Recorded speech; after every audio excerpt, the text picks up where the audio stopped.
যে জুলুম ছিল সেটাকে উনি অনেক কমিয়ে এনেছেন।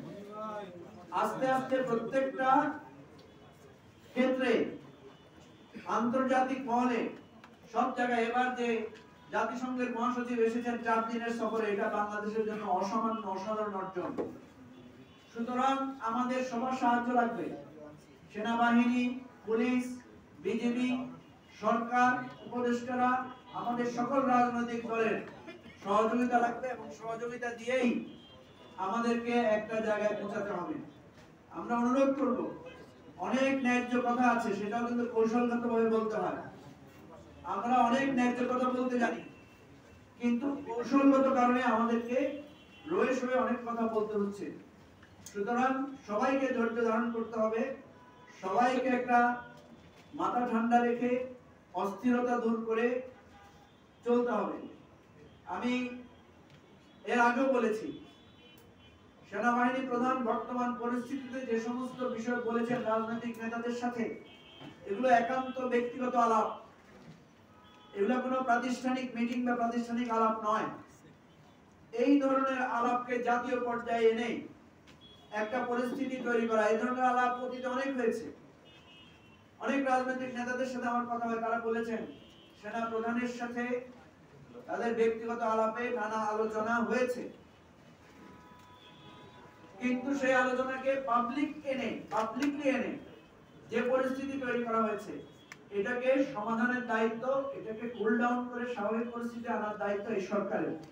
আমরা অন্তর্বর্তীকালীন সরকারকে অনুরোধ করব, দেশের এই পরিস্থিতিতে আপনি একটি জাতীয় সংলাপ আহ্বান করেন দ্রুত, যেটা আপনি ভারতের উস্কানির সময় করেছিলেন। আমরা সকল রাজনৈতিক দলের নেতারা এক জায়গায় দাঁড়িয়ে সেখানে আপনার সাথে অঙ্গীকারাবদ্ধ হয়েছিলাম। আমি মাননীয় প্রধান উপদেষ্টাকে অনুরোধ করব, অতি শীঘ্রই একটা জাতীয় সংলাপ, জাতীয় বৈঠকের আহ্বান করেন, সেখানে আমরা খোলামেলা বিষয়গুলো নিয়ে আলোচনা করি এবং সবার অস্থিরতা দূর করে একাত্ম হয়ে আমরা কাজ করি। আমরা গভীর উদ্বেগের সাথে লক্ষ্য করছি, শেখ হাসিনা এবং আওয়ামী লীগের মধ্যে পরিবর্তনের কোনো লক্ষণ নাই। এই দলটা, এই দলের নেতাদের এত বড় বিপর্যয়, এত বড় একটা গণ অভ্যুত্থানের পরেও তাদের মধ্যে শিক্ষা এবং তাদের যে অনুভূতি তৈরি, নতুন করে ভাবার কোনো লক্ষণ আমরা দেখতে পাচ্ছি না। আমরা কিন্তু এই দেশটাকে একটা রিকনসিলিয়েশন প্রসেসের মধ্য দিয়ে যার যার ভুল ত্রুটি দূর করে একসাথে পথ চলার পক্ষপাতী, সেটা যেন সবাইকে এগিয়ে আসতে হবে।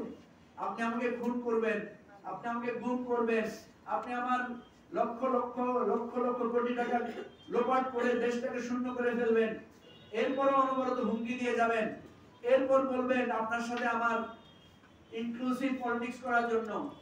এই ধরনের একপাক্ষিক ইনক্লুসিভনেস, এটা একটা প্রশংসা আর কিছু না। আমরা বলছি যার যার জায়গা থেকে সবাইকে এগিয়ে আসতে হবে, সবাইকে ন্যায্যতার ভিত্তিতে ভাবতে হবে এবং ভেবে আমাদেরকে সঠিক পথের দিকে আমাদেরকে যেতে হবে। আপনাদের সবাইকে ধন্যবাদ, কষ্ট করে এখানে এসেছেন। আবারও যখন প্রয়োজন হবে আপনারা আমাদের সাথে থাকবেন, আগেও ছিলেন। আবারও বলছি, রক্ত জীবন লড়াই, এটা আমাদের অতীত এবং বর্তমানের অনুষঙ্গ। ভবিষ্যতে এটা নিয়ে আমরা বাঁচবো, এটা নিয়ে আমাদের কোনো হেজিটেশন নাই। সবাইকে ধন্যবাদ।